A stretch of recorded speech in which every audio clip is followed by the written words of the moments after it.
Hi, xin chào tất cả mọi người đã quay trở lại với kênh Yuki Channel. Và có một bạn thì mình thấy bạn ấy bình luận là cái background nó bẩn. Nhưng mà mình phải nói một câu xin lỗi bạn rất là nhiều nhá. Vì cái background này không phải là do nó bẩn đâu. Nếu bạn không biết thì mình nghĩ là bạn nên để mình giải thích đi. Chứ nếu bạn nói vậy thì mình không có vui một chút nào đâu. Vì đây là một cái background gỗ lại cũ.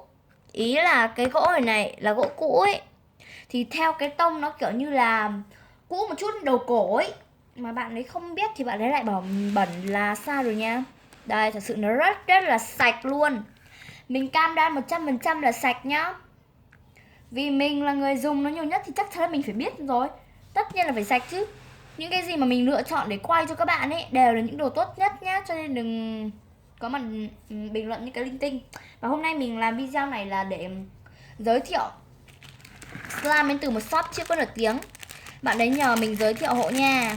Thì tên của shop này chính là Slime Shop nhé. Thì bạn ấy gửi cho mình 3 hộp slime này, 3 hộp slime size khác nhau, và extra là kẹo rất là nhiều luôn, khá là nhiều, hình như là trên 5 cái luôn, nhưng mà mình đã ăn bớt rồi, còn 3 cái thôi. Vì kẹo này cực kỳ ngon luôn nhá. Ok, thì bây giờ mình sẽ chơi thử cái slime này và đánh giá nhá. Đầu tiên thì mình sẽ chơi cái loại bé này trước nha. Thế cái loại bé nha mọi người. Đây. Đây là Ziggly Slime.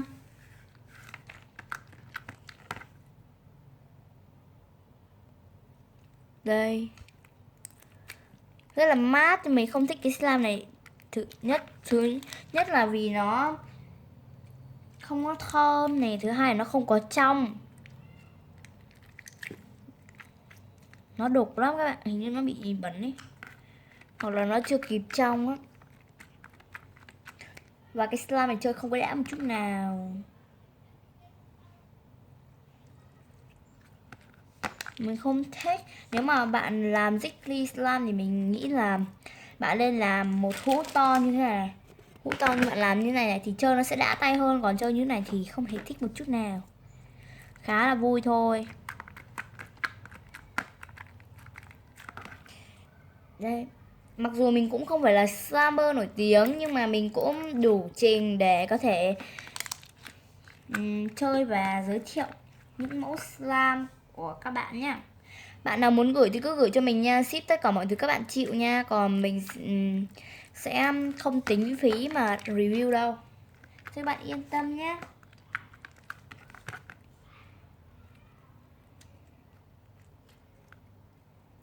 Mềm lắm.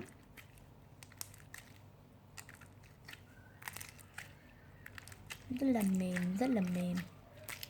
Nó giòn giòn sật sật ấy nhỉ. Như là một cái lớp gì đó. Mình không có thích một chút nào. Cái slime này thật là nhàm chán quá đi. Nếu mà bạn nào thích cái slime này thì để lại bình luận bên dưới nhá, bởi vì là mình không thích đâu. Ok. Slime này mình sẽ cho 8,5 trên 10 nhá. 8,5 trên 10, chứ không phải là 8,5. 8,5 trên 10 nhá. Ok. Và đây là slime tiếp theo. Tên của slime này là bơ đậu phộng nha mọi người. Gì ra tiếng Việt là bơ đậu phộng á. Mình cũng chẳng biết là có ghi tên hay không nữa, mình cũng chả nhớ nữa. Nhưng mà mình thấy ghi là bơ đậu phộng. À không phải ghi là bơ đậu phộng, mà hôm nay bạn ấy nói với mình là slime này là bơ đậu phộng. À đúng rồi, ở dưới cũng có tên nè. Đây, tên này mọi người đọc được không? Mọi người ơi, và tên tiếng Anh của slime này là peanut butter. Đó chính là bơ đậu phộng nhá. Peanut butter. Yes. Cái slime này để mình ngửi mùi nha, sẽ có mùi đậu phộng không nha. Các bạn ơi, nó không có mùi đậu phộng mà nó lại có mùi hoa hồng, nhưng mà hình như bạn đấy cho sữa tắm vào ấy, mà sữa tắm hình như cho hơi nhiều, cho nên là mình thấy chơi slime nó bị nhớt và nó thơm, nó bị nồng quá ấy. Còn slime này thì rất là dẻo.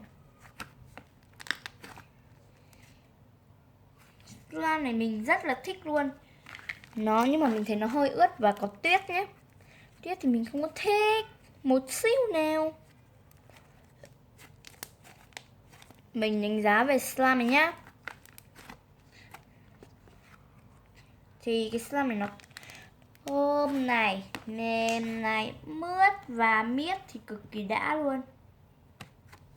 Nói chung là rất là ok. Mình sẽ cho em này bao nhiêu nhỉ? Mình sẽ cho slime là 9/10 nhá. Và đây là hộp slime to nhất cũng như là hộp slime cuối cùng luôn. Có tên không nhỉ? À đây, có tên là Milk Chocolate. Chocolate là sữa sô-cô-la mọi người ạ.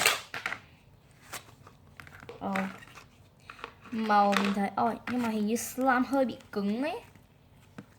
Mình không thích slime cứng cho lắm, cho nên là mình cảm thấy hơi khó chịu á. Cái tiếng xì khá là đã tai đó, khá là vui tai. Nhưng mà nó cứng, nên nó cũng thơm hay sao nhỉ? Nó có thơm không? Nó cũng thơm mùi hoa hồng các bạn ạ. Nhưng mà cái này mình thấy còn đỡ nồng hơn là cái trước ấy. Nhưng mà nó lại bị cứng.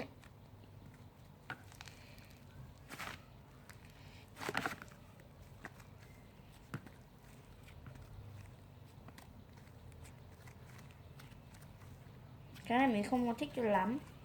Cái thứ nhất là nó cứng, nhưng cái thứ hai là nó có tiếng xì cực kỳ đã tai.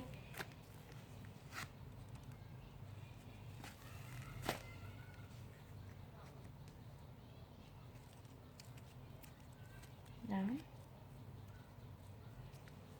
Đây, nó cứng lắm. Mình không có thích. Mùi nó đỡ nồng hơn là cái slime trước, nhưng mà mình thấy nó vẫn nồng lắm mọi người ạ. Không hiểu vì sao bạn ấy cho rất là nhiều luôn. Và cái slime này mình cảm thấy nó vừa bị cứng và nó vừa bị khô nữa nhá. Nó khô lắm luôn ấy. Slime này thì mình không biết nên cho bao nhiêu điểm nữa. Mình không thích slime này cho lắm, cho nên là mình sẽ cho slime này là 8,5/10 nhé. Ok, và qua 3 loại slime của shop này thì mình thấy là shop nên cải thiện về vấn đề làm slime nhá. Vì mình thấy là slime cũng chưa được ok cho lắm đâu. Mặc dù là slime của shop mình cũng không phải là nổi tiếng, nhưng mình nghĩ là slime của shop mình thì slime trong sẽ dẻo hơn nhá. Và những cái slime master như thế này nó sẽ mềm hơn do một số vấn đề ấy, cho nên là có một hộp slime mà mình gửi cho bạn ấy nó bị cứng. Thì nếu mà bạn xem được video này thì hãy để lại bình luận bên dưới cho mình nhá, slime shop ạ.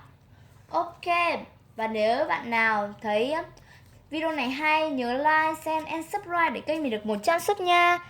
100 sub thì mình sẽ làm mini game, và 1000 sub thì mình sẽ làm giveaway và một cái mini game khủng hơn để cho tất cả các bạn đều có thể tham gia được nhé. Ok, hẹn gặp lại. Tạm biệt.